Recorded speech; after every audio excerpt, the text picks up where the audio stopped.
Streaming now, this is ArtPrize, live from the Wood TV Live Desk. Less than 24 hours away from ArtPrize 2021, the return.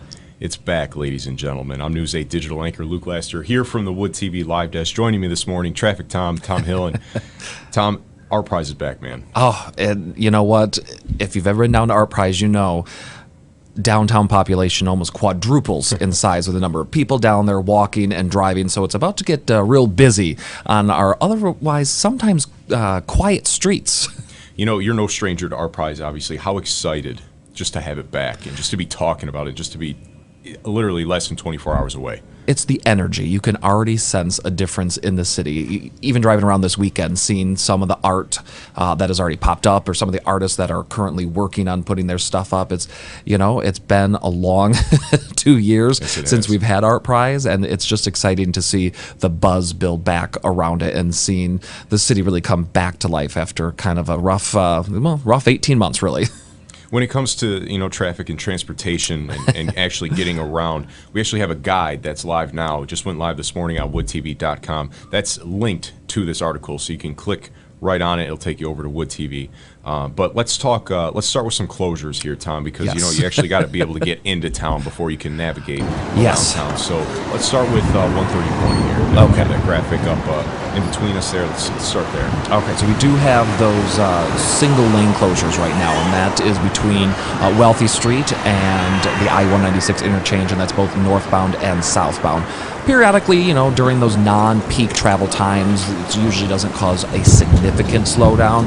It's once we get those really busy hours, rush hour is really congested, and that usually backs up in both directions. And so just be aware of that if you're going to come down during the week. You'll probably want to avoid trying to get down here during those rush hour times. Wait for the congestion to get through and then come on down.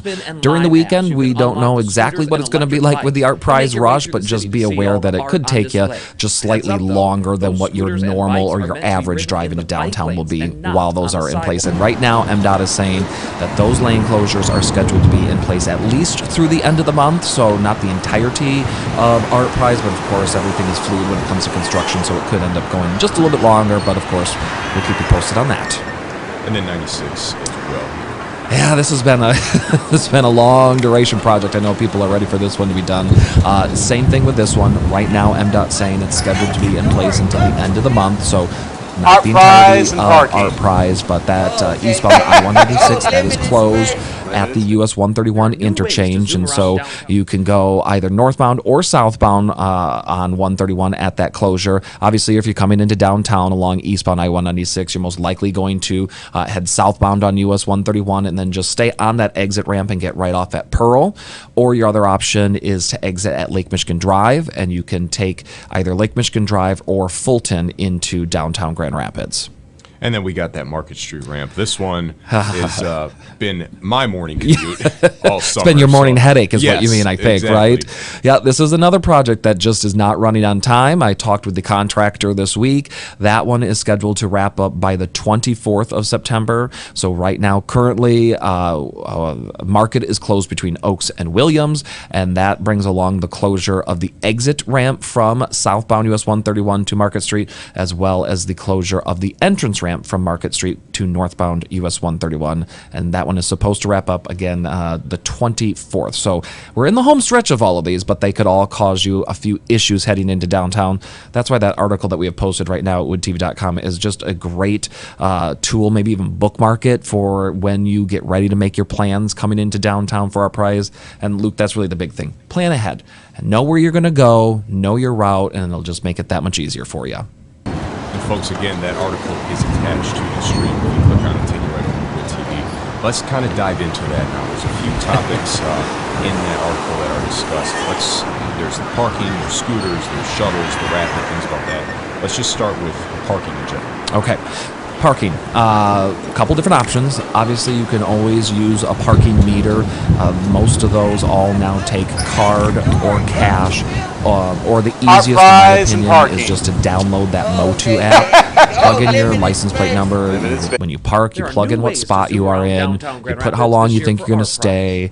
So then it keeps track of your time for you and will send you alerts as well to like, hey, you've got 15 minutes left. So it's really just a good backup plan to keep you on your toes so you don't get that parking ticket. And then, of course, there's the parking ramps that are all over downtown. Those are, in and out. They vary in price depending whether they are a city-owned one or an Ellis parking. And then one that I think is probably the best option and the most affordable. There's a couple of lots on the northwest side of Grand Rapids. On the other side of the river, they're the dash lots. I think it's area 7, 8, and 9. And those are along Mount Vernon and also along Seward. Those ones are $2 to park all day. And then you can hop on the dash buses, which are those pink ones, and those are absolutely free to hop on and off, and they run on a fixed route through downtown. So it's not going to bring you to an on-demand location, but it all brings you within walkable distance of ArtPrize venues. Keep in mind that there is still that federal mask mandate for transportation. So just like when you fly, when you're on any of the buses downtown, you have to have your mask on still. So that's very important to remember, especially because of that excitement of ArtPrize and concert for you. Right. And one more thing about the parking meters. There's not as many right now as there used to be because of those restaurant social zones, in particular along Monroe Center, which is usually a very hot spot for ArtPrize. There's very few parking spots remaining there just because so many of the restaurants have those social zones. So Monroe Center and Ionia as well, a lot fewer parking meters than what you might be accustomed to. ArtPrize. So next, let's hop into the scooters. Oh, yes. Love those scooters, and they're really affordable and very convenient, and are going to be very much used here through ArtPrize. Oh yeah, I think they're going to be very popular. So when it comes to the scooters, you've got two options. There are two pilot programs going on right now in Grand Rapids, and that is Lime and Spin. So those are two more apps that you'll want to download. Do that before you come down because you're going to put in your credit card information and you're going to go through some checklist of acknowledgments and things like that.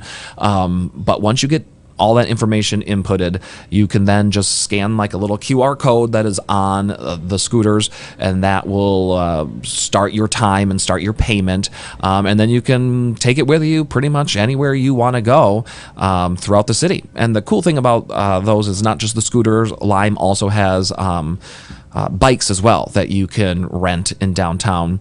One thing that the city wants to make everyone aware of, obviously our sidewalks are packed during ArtPrize, and this is part of the acknowledgement when you sign on to these things too. They are to be used in the bike lane. So the scooters and the bikes, neither one of them are permitted to be on sidewalks. So stick to the bike lanes when you're on those. And then shuttles as well, those self-driving shuttles. We've seen a lot more of those downtown as well.